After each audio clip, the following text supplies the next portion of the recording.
حضور آج کل دنیا میں انتہا پسندی بہت زیادہ تیزی سے پھیل رہی ہے. کیا چیز؟ انتہا پسندی، ایکسٹریمزم، ہر قسم کا، نیشنلزم اور ریلیجس اور ہر قسم کا. تو حضور میں پوچھنا تھا کہ اس کا مسلمانوں پہ کیا اثر ہے، اور مسلمانوں پہ ایک تو یہ اثر ہے کہ سب سے زیادہ بدنامی انہوں نے کمائی ہے اس میں. انتہا پسندی اس دور میں شروع کرنے والے زیادہ تر مسلمان ملا ہیں جو اپنی کم فہمی کی وجہ سے اسلام کو ایک انتہا پسند نظریے کے طور پر پیش کرتے رہے.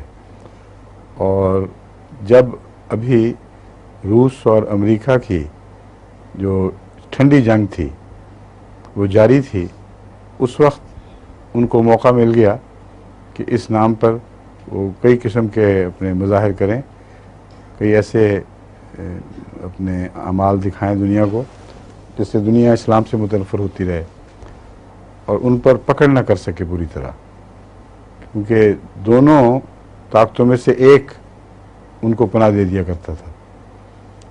جب یہ سرد جنگ کا خاتمہ ہوا ہے تو اب ساری دنیا مل کر اب مسلمانوں کے پیچھے پڑ گئی ہے انتہا پسندی کو آغاز دینے میں، انتہا پسندی کو اس دور میں شروع کرنے میں. لیکن اس کے ساتھ جتنا یہ شور ڈالتے ہیں اتنا ہی اپنا انتہا پسندانہ رویہ بیچ میں چھپا لیتے ہیں. اونچا شور ڈالو گے تو نسبتاً کم جو مجرم ہیں ان کے متعلق آوازیں جو ہیں وہ دب جائیں گی.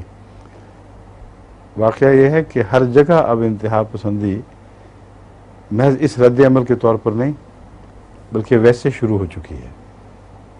اور یہ عجیب بات ہے کہ جہاں پہلے سرد جنگ مسلمانوں کے اندر انتہا پسندی کو شیلٹر دے رہی تھی اور اوپر اس کے ایک قسم کی چھتری تانی ہوئی تھی، اب سرد جنگ کے فقدان نے انتہا پسندی کو آزاد کر دیا ہے.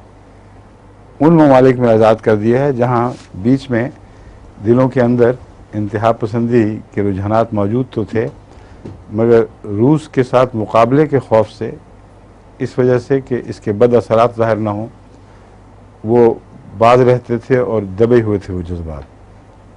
اب وہ سرد جنگ ختم اور انتہا پسندی کے دبے ہوئے رجحانات بڑے زور سے باغیں توڑا کر اٹھ کھڑے ہوئے ہیں، دوڑ پڑے ہیں. سمجھ گئے؟